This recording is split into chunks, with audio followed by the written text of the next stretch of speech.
আমি জিনিস উৎপাদন করলাম, বিক্রি করবো কোথায়? মার্কেট দরকার। সেজন্য আমাদের সরকার পাশাপাশি মার্কেটকেও গুরুত্ব দিচ্ছে।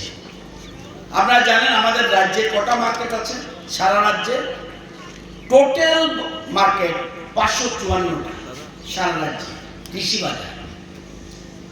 এর মধ্যে 84 হলো প্রাইমারি হোলসেল মার্কেট, 21টা হলো এগ্রি প্রডিউস মার্কেট, বাকিগুলি গ্রামীণ বাজার। এটা গ্রামীণ বাজারের মধ্যে, গ্রামীণ বাজারেই 2 কোটি 78 লক্ষ টাকা খরচ করে আমরা মার্কেট করছি। উদ্দেশ্য তাদের উৎপাদিত ফসল যেন সঠিক দামে তারা বিক্রি করতে পারে। আপনারা জানেন যে আমাদের সরকার আসার পরে 86টা মার্কেট, এই যে সংখ্যাটা বললাম, 86টা মার্কেটের জন্য আমরা হাতে নিয়েছি।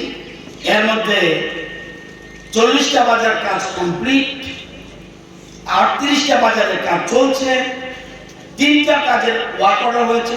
এই জন্য কত টাকা আমরা খরচ করছি? 166 কোটি 11,90,000।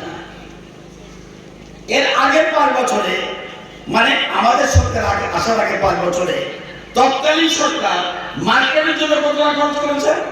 20 কোটি 26 লক্ষ। আমরা কত করেছি? 166 কোটি 11 লক্ষ।